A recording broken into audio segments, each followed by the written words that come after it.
Olá, pessoal, tudo bem com vocês? Eu sou Rayane, professora de língua portuguesa, e eu estou aqui hoje, para a gente trabalhar um pouquinho a prova do PISM-3, do triênio 2019 a 2021.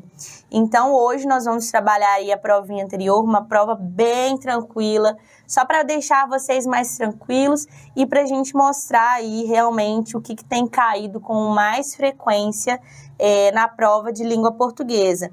Então, vem comigo, tenham bastante atenção. Se for necessário, pausem o vídeo para tentar resolver as questões, porque nessa reta final a gente tem que aproveitar toda a informação que nos for fornecida para que vocês possam fazer uma excelente prova.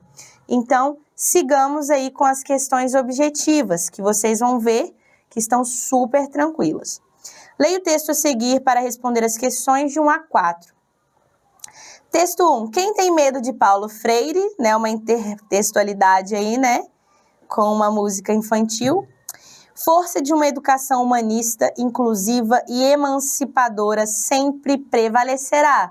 De cara, texto argumentativo, Porque a gente vê a opinião da pessoa bem explícita aqui, é emancipadora, é inclusiva, é humanista, O tipo de educação defendida por Paulo Freire. Então, a gente já consegue perceber aí um texto, qual é o gênero, qual é a tipologia, Que a gente sabe que no terceiro ano a gente tem uma tendência aí com os textos argumentativos. Dagmar Zibas, doutora em Educação pela USP e pesquisadora aposentada da Fundação Carlos Chagas, foi um privilégio frequentar em 1982 o curso que Paulo Freire, recém-chegado do exílio, ministrava na pós-graduação da PUC. E ousado foi me candidatar à função de secretária quando o mestre comentou, em sala de aula, que procurava a pessoa que o ajudasse a administrar sua correspondência. Ainda chama de mestre, discípula de Paulo Freire. Como aluna, compreendi o valor de uma abordagem que foca o educando com sua relação dialógica com o educador, ou seja, na conversa, no diálogo, Sujeito de sua aprendizagem. Aprendizagem das letras e da ciência, mas também do ser no mundo e na história.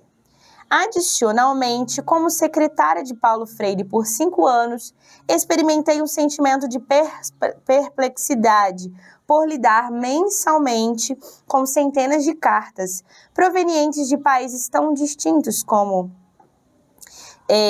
eu, Inglaterra, Angola, Suécia, Índia, França, Austrália, Palestina ou Uruguai, que traziam as mais variadas solicitações, consultas e convites, cartas assinadas por renomados intelectuais, reitores de privilegiadas universidades, professores universitários e de todos os outros níveis, estudantes, líderes comunitários, etc. Esse assombro se estendia a outros aspectos. Por exemplo, me surpreendia com uma figura de tal status, de como uma figura de tal status podia se relacionar com tanta simplicidade e empatia com qualquer pessoa que dela se acercasse. Outras questões se colocavam. Por que um professor armado apenas de giz e palavras que expressavam um pensamento profundamente humanista e com evidente influência cristã incomodava tanto o governo militar? Qual a razão das ameaças que obrigaram o mestre a se exilar para proteger a si e a família? A resposta estava dada, infelizmente, ainda é válida. Um educador que ajude o aluno a compreender-se como protagonista de sua própria história, da história de sua comunidade, de seu país, será sempre considerado um perigo por quem pretende calar a voz daqueles que nunca tiveram vez nas dinâmicas do poder, do Estado e da sociedade. Com a queda da ditadura, pensou-se que as tentativas de suprimir a concepção freiriana da educação estariam definitivamente enterradas, mas nova perplexidade nos aguardava. No final dos anos 80 e na década seguinte, a abordagem educacional de Freire, extremamente valorizada no exterior, sofria críticas de intelectuais que abraçaram uma concepção utilitarista da educação, concepção divulgada em documentos do Banco Mundial, Aquela que era criticada por Paulo Freire, que era uma educação tradicional, educação bancária. Como aquela instituição financiava reformas educacionais aqui em diversos países, ficou clara a vinculação entre os projetos governamentais daquele período e o poder econômico da instituição financeira. O aspecto farsesco do processo foi a tentativa de atribuir os baixos índices de aprendizagem de todo o sistema de ensino a uma suposta predominância de método freiriano nas escolas públicas. Pesquisadores rigorosos rebateram essa falsa associação, divulgando dados e desenvolvendo sólidos argumentos para demonstrar que a adesão a Freire era e é absolutamente minoritária no conjunto das escolas públicas, uma vez que a metodologia exige formação sólida e tempo para um trabalho docente centrado em profundo conhecimento das condições de vida do educando. Como pôr em prática tal metodologia em um sistema em que professores, exercendo profissão de baixo status social, porque mal paga, circulam por 2 ou mais escolas, enfrentando salas superlotadas, sem tempo até para aprender o nome de todos os alunos. Pesquisas sempre demonstraram que, na maioria absoluta das escolas públicas, vigora o ensino tradicional, em que o estudante, na melhor das hipóteses, apenas reproduz mecanicamente o conhecimento veiculado, sem conseguir compreender o significado ou a importância dos conteúdos escolares para a sua vida cotidiana ou para o seu futuro. Neste domingo, dia de comemoração do centenário do patrono da educação brasileira, é desalentador registrar que, novamente, esferas oficiais estão tentando apagar a extraordinária contribuição de Paulo Freire para projetos de desenvolvimento integral dos educandos. Entretanto, como nas tentativas anteriores, o vigor das ideias freirianas prevalecerá, inspirando, aqui em todo o mundo, educadores que acreditam na força de uma educação humanista, inclusive, portanto, emancipadora. Então, vamos lá. Questão número 1. A alternativa que resume a tese. Então, tese é onde a autora se posiciona, coloca sua opinião. Defendida neste artigo de opinião é A abordagem educacional de Freire, embora valorizada no exterior, sofreu no Brasil críticas de intelectuais defensores. Aqui nós não temos a tese, aqui nós temos uma argumentação, né? Ela está desenvolvendo o seu argumento, ou seja, reforçando a tese. B. A metodologia freiriana exige formação sólida e tempo para um trabalho docente centrado em profundo conhecimento das condições de vida do educando. Mais uma vez, temos uma argumentação, né? Ela está argumentando, ela está desenvolvendo o seu texto. É surpreendente que uma figura do status de Paulo Freire possa se relacionar com tanta simplicidade e empatia com qualquer pessoa que dela se acerca. Aqui, nós vemos uma contextualização, né? Ela contextualiza, o Paulo Freire, ele é humilde, ele é isso, ele é aquilo. Então, ela também está desenvolvendo a sua argumentação. Então, deixa eu colocar aqui. A vigor das ideias freirianas continuará dividindo os educadores que acreditam na força de uma educação humanista, inclusiva e emancipadora. A gente sabe que aqui ela está articulando o seu fechamento, né? A gente sabe que aqui ela continua desenvolvendo, mas já caminhando para uma finalização do texto. Agora, quando se trata-se, né, de uma tese, de uma opinião bem construída, ao qual todo o texto girará em torno daquela tese, a gente tem como letra E, ó.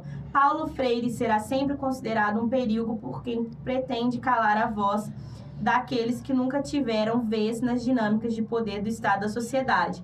Para valer nessa questão, a gente tem, inclusive, o próprio título, né?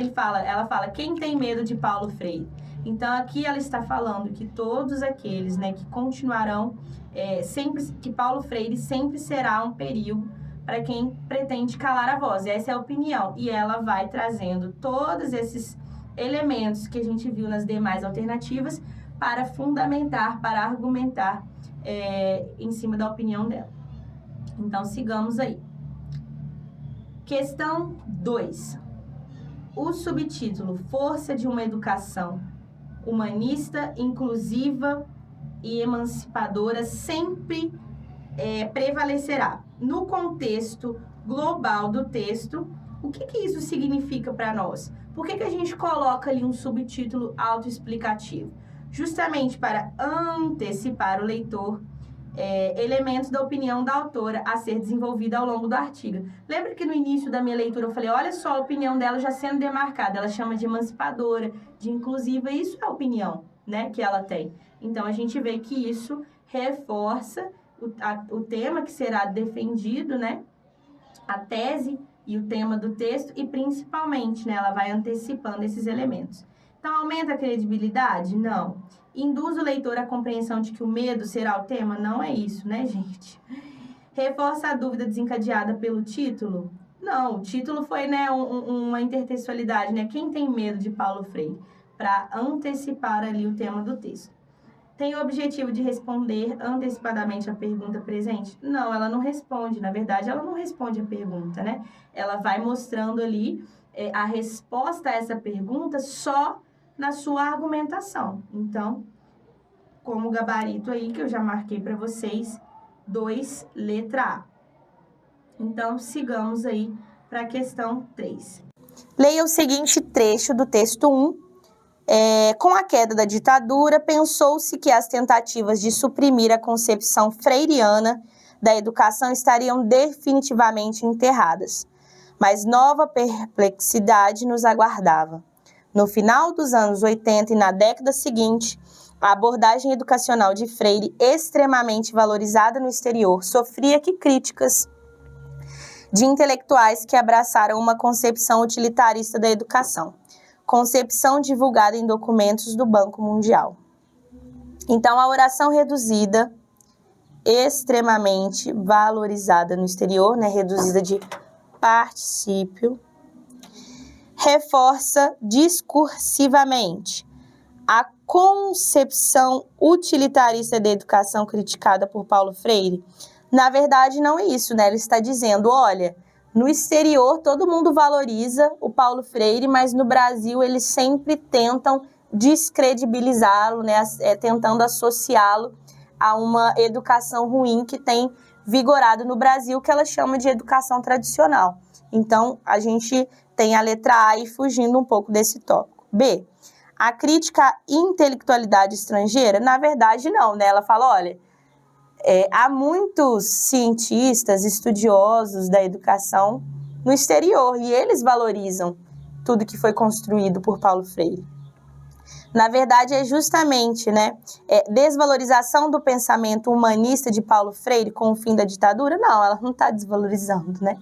Muito pelo contrário, ela apresenta uma defesa. A perplexidade diante das críticas no Brasil à abordagem educacional? Então, tá bem clara essa questão, né? Ela fala, olha, lá eles estão enaltecendo e aqui a gente está criticando, então ela fica perplexa diante disso. Então, letra D. A tentativa de suprimir em solo estrangeiro? Não, gente, não é suprimir as concepções, nada a ver. Né? Na verdade, ela está mostrando, olha, gente, lá eles valorizam e aqui não. Então, sigamos aí. 4. Leia de novo o trecho.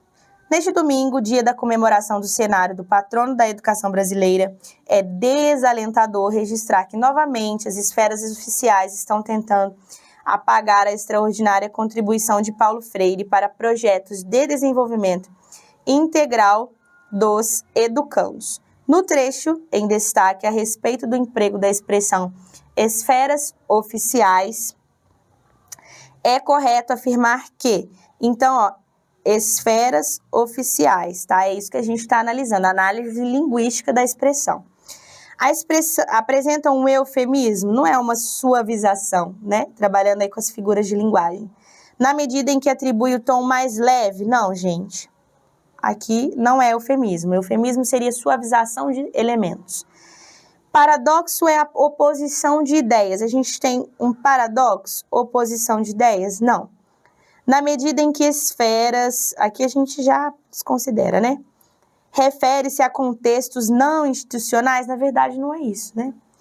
O que contraria a semântica, não, gente. Eles constroem uma resposta, né, para tentar trabalhar e acaba fugindo totalmente. A expressão é pleonásticas, esferas oficiais, não tem pleonasmo. Pleonasmo é justamente a repetição de ideias, a redundância, e aqui a gente não observa. A expressão hiperbólica, hipérbole é aquele exagero de ideias, então uma questão trabalhando aí figuras de linguagem, né? Contribui para exaltar uma ideia, causando maior impacto? Não, na verdade não tem hipérbole aí. A expressão é metonímica. O que é a metonímia? É a utilização da língua, né, para falar da própria linguagem. Então, eu posso, a parte pelo todo, eu uso a substituição de termos. Então, esferas oficiais é a substituição de outro termo, que pode ser o governo, a instituição pública. Então, quando eu faço uso, né, de substituição de um elemento por outro, né, que é justamente utilizar a língua pela própria língua, eu estou utilizando aí a linguagem metonímica. Então, metonímia consiste, sim, em a parte pelo todo ou substituição de um termo por outro. Então, relembrando aí.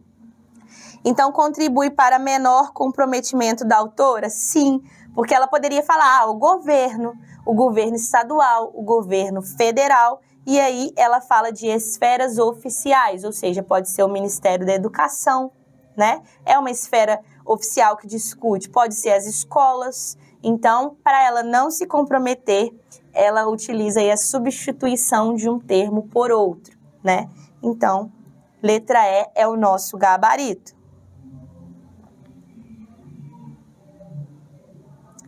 Analise a charge abaixo, texto 2, retirada do blog Eduzer, Central de Explicadoras do Complexo do Alemão e da Penha.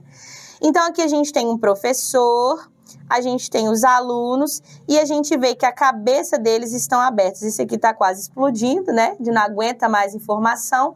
E o professor está apenas o quê? Transmitindo informações. Então, ele só transmite as informações e os alunos são mero receptores.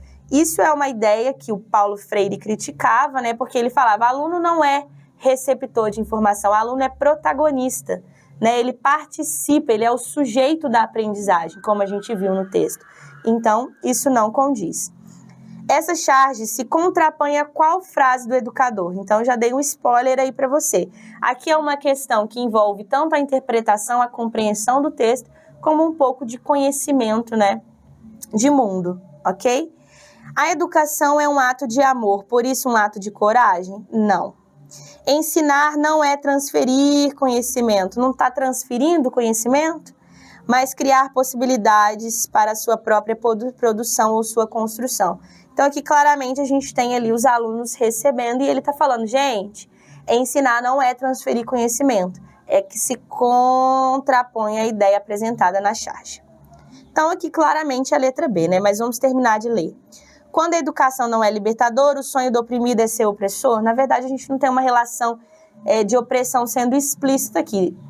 Quem lê Paulo Freire consegue perceber, mas não é o propósito dessa charge. Quem ensina aprende ao ensinar, aqui na verdade, né? Se quem ensina aprende ao ensinar, ele estaria, né, de acordo com as ideias e não contrapondo as ideias. Se a educação sozinha não transforma, sem ela tampouco a sociedade muda. Aqui uma frase de valorização da educação pública. Então, sigamos aí para as nossas questões discursivas. Releio o trecho a seguir, retirado do artigo, então, a gente vê que ela utiliza o mesmo texto, tá? Foi um privilégio frequentar, em 1962, o curso que Paulo Freire, recém-chegado do exílio, ministrava na pós-graduação da PUC. E ousado foi me candidatar à função de secretária, quando o mestre comentou, em sua sala de aula, que procurava pessoa que o ajudasse a administrar sua correspondência. Como aluna, compreendi o valor de uma abordagem que foca o educando, então o foco é no aluno, em sua relação dialógica com o educador, com o professor e com o sujeito de sua aprendizagem. A aprendizagem das letras e da ciência, mas também do ser no mundo e na história. Então, não só a aprendizagem de conteúdos, mas de cultura, né? De diversos saberes. Adicionalmente, como secretária de Paulo Freire por 5 anos, experimentei um sentimento de perplexidade por lidar mensalmente com centenas de cartas, né? Provenientes que traziam as mais variadas solicitações, consultas e convites cartas assinadas por renomados intelectuais, reitores de prestigiadas universidades, professores universitários de todos os outros níveis, estudantes, líderes comunitários e etc.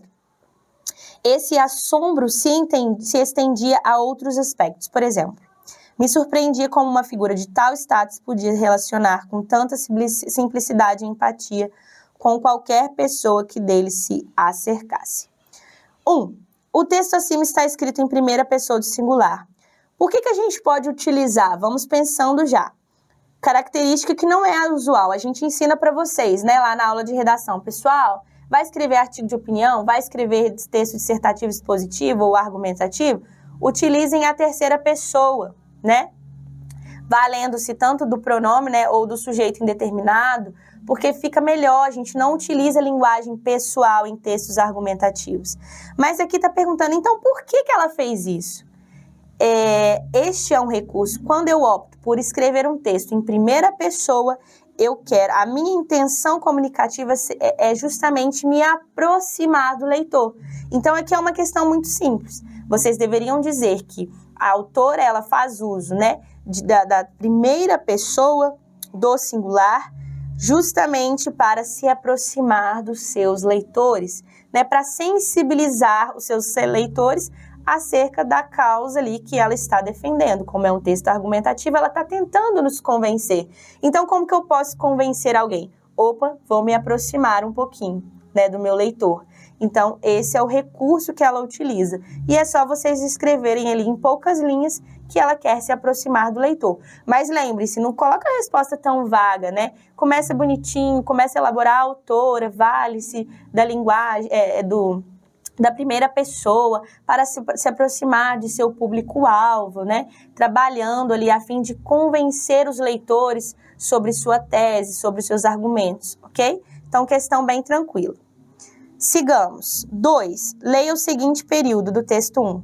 Como aquela instituição financiava reformas educacionais aqui em diversos países, ficou clara a vinculação entre os projetos governamentais daquele período e o poder econômico da instituição financeira. Aqui que está colocando em evidência. Ao articular as duas orações do período acima, então relação entre orações, trabalho com orações, conjunções, fiquem atentos a esse conteúdo. Ao articular as duas orações do período acima, a conjunção como estabeleceu qual relação semântica? Gente, a conjunção como, ela pode ser conformativa, né? Como disse Paulo Freire, conforme disse Paulo Freire, ou ela pode ser uma conjunção que apresenta, que introduz uma causa, ó. Como aquela instituição financiava as reformas aqui em diversos, ficou clara a vinculação. Então, porque ela vinculava, né? Como ela fazia isso, a gente consegue, ó, entender, ó, justifique sua resposta reescrevendo o trecho, substituindo a conjunção por outra de valor semântico. Então, eu sei que não é conformativa, eu sei que ela deve ser causal. Ela introduz uma ideia de causa. Então, a gente pode colocar já que, como, uma vez que, porque, né? O porquê fica um pouco ruim. Eu prefiro uma vez que, já que, posto que. Então, aí é um conhecimento sobre as conjunções, tá? Então, é só lembrar que como ou vai ser conformativa ou causal, nesse caso não é conformativa, é a causal, e é só buscar aí no HD de vocês, né? As conjunções subordinativas, adverbiais, causais. E aí nós temos aquelas listinhas que cabem aqui neste contexto. E aí é só reescrever e explicar que estabelece uma ideia de causa. Tranquilo? Vamos à questão de número 3. Leia o tweet abaixo para resolver a questão 3. As crianças na escola construtivista que eu trabalho estão reivindicando o aumento do recreio. Reparem no Paulo Freire saindo do túmulo e aderindo ao movimento. Olha lá. Deixa eu dar aqui. Aumenta o recreio, aí tem um sol. Aumenta o recreio, aí aqui tem um túmulo, né? Aumento do recreio. Por aí vai. Questão 3. Após a análise do tweet, responda. Ao desenhar o Paulo Freire no túmulo, protestando para aumento do tempo de recreio, de qual estratégia argumentativa as crianças que fizeram o protesto lançaram mão. Então, a gente está vendo aí que elas lançam mão de uma solicitação, né? Elas pedem aumenta o recreio e elas valem-se de um autor, né, que está em defesa da educação e principalmente do movimento estudantil, né, de reivindicações. Então, a gente vê que utiliza-se das linguagens não verbais, das linguagens verbais, né? Há uma mistura aí de um discurso verbal, não verbal, e a gente, porque aqui não dá para ver muito claramente, porque a gente tira foto, né, da foto da foto, mas na impressão vocês conseguiriam com certeza visualizar melhor. Então, estratégias argumentativas é você citar outros autores, é só vocês recordarem daquele conteúdo, né? Quais são as estratégias de argumentação? Argumentos de autoridade, solicitação, convencimento, nem sempre é argumento de autoridade, né? A gente nem sempre referencia alguém, mas os argumentos de uma forma geral. B, desenvolva essa argumentação de forma discursiva. Então, aqui, a gente fala assim, o PISM não cobra a redação, mas a própria prova discursiva, ela solicita aí um conhecimento da língua. Ó. Aqui está pedindo para vocês argumentarem, ó. Desenvolver uma argumentação em defesa do aumento de tempo. Então, qual que é a tese? Aumentar, as crianças querem que o recreio seja aumentado. Como que eu posso construir uma argumentação? E aí, essa resposta, ela vai ser bem pessoal, né? Vocês concordam? Vai ser bem pessoal, mas vocês têm que ter bastante criatividade e escrever um parágrafo aí, né, desenvolvendo essa argumentação para defender a tese do aumento do recreio.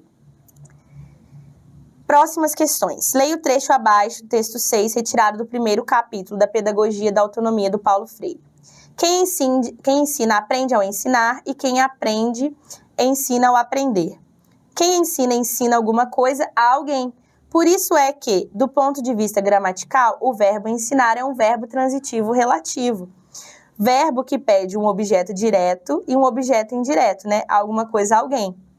Do ponto de vista democrático, em que me situo, mas também do ponto de vista da radicalidade metafísica, em que me coloco, e de que decorre a minha compreensão do homem e da mulher como seres históricos e inacabados, e sobre a que se funda a minha inteligência do processo de conhecer, ensinar é algo mais que um verbo transitivo relativo. Ensinar inexiste sem aprender e vice-versa. E foi aprendendo socialmente que, historicamente, mulheres e homens descobriram que era possível ensinar. Foi assim, socialmente aprendendo, que ao longo dos tempos, mulheres e homens perceberam que era possível, depois, preciso trabalhar maneiras, caminhos, métodos de ensinar. Aprender, né, prescindeu ensinar, ou em outras palavras, ensinar se diluía na experiência realmente fundante de aprender. Não temo dizer que inexiste validade no ensino, de que não resulta um aprendizado em que o aprendiz não se tornou capaz de recriar ou refazer o ensinado. Em que o ensinado que não foi aprendido não pode ser realmente aprendido pelo aprendiz. Quando vivemos a autenticidade exigida pela prática de ensinar a aprender, participamos de uma experiência total, diretiva, política, ideológica, gnosiológica, pedagógica, estética e ética, em que a boniteza deve achar-se de mãos dadas com a decência e com a seriedade. Às vezes, nos meus silêncios em que aparentemente me perco, desligado, flutuando quase, penso na importância singular que vem sendo para mulheres e homens sermos ou não termos tornado, como consta François Jacob, enfim, seres programados, mas para aprender. É que o processo de aprender, em que historicamente descobrimos que era possível ensinar como tarefa não apenas embutida no aprender, mas perfilada em si. É uma linguagem complexa, notem, mas não é difícil de depreender a ideia que ele está querendo passar. Ou seja, ao ensinar, eu aprendo, né? Todos nós somos aprendizes. Como tarefa não apenas embutida no aprender, mas perfilada em si. Enfim, aí eu parei aqui. Uma curiosidade crescente, que pode torná-la mais e mais criador. O que quero dizer é o seguinte, aí ele resume, que pode quanto mais criticamente se exerce a capacidade de aprender, tanto mais se constrói e desenvolve o que venho chamando de curiosidade epistemológica. Quanto mais eu aprendo, mais eu quero, né? Quanto mais informações eu tenho acesso, mais eu busco, sem ao qual não alcançamos o conhecimento cabal do objeto. A nova gramática do português contemporâneo, de Celso Cunha, apresenta as seguintes definições para a transitividade dos verbos. Verbos significativos são aqueles que trazem uma ideia nova ao sujeito.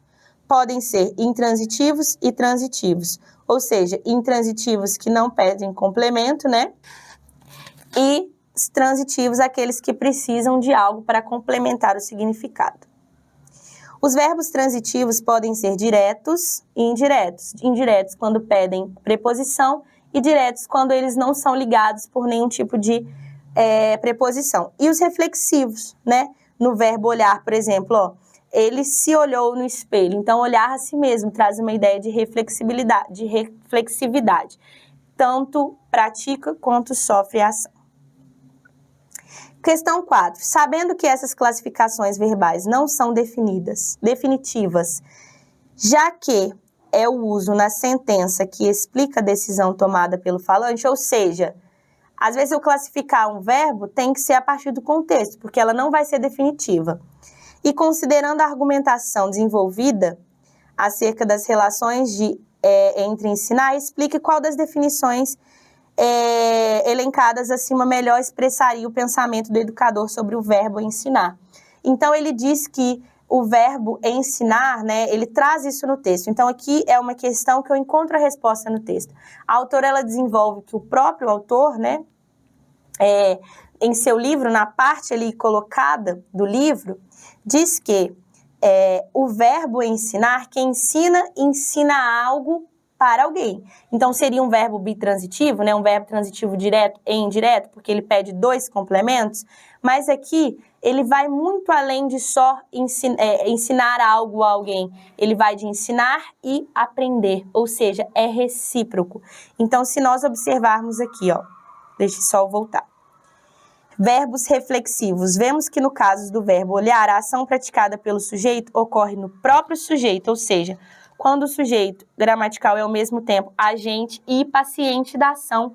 Então, basicamente, nessa questão, eu mostro que o ensinar, ele também tem um pouco de reflexividade. Ou seja, ao ensinar, eu aprendo, né? Ao aprender, eu ensino e por aí vai. É um jogo contínuo de ideias. Então, era só vocês elencarem essas informações, que ensinar ao mesmo tempo que eu ensino, eu aprendo. Então, também é um verbo reflexivo, ok? Uma questão aí um pouco mais elaborada, mas que vocês conseguiriam fazer com base nas explicações, porque trouxe o conceito de transitividade, de intransitividade, de verbos reflexivos. Então, era só ter atenção ao texto. E, com isso, nós encerramos esta prova. Eu agradeço a participação de todos. A todos que estão assistindo, eu desejo uma excelente prova. Nós estamos aí a poucos dias do PISM. Façam com atenção, levem a sério os estudos, porque a vaga já é de vocês. Então, é só vocês se dedicarem que vocês conseguirão. E, no mais, uma boa sorte a todos e todas. Tchau, tchau, pessoal!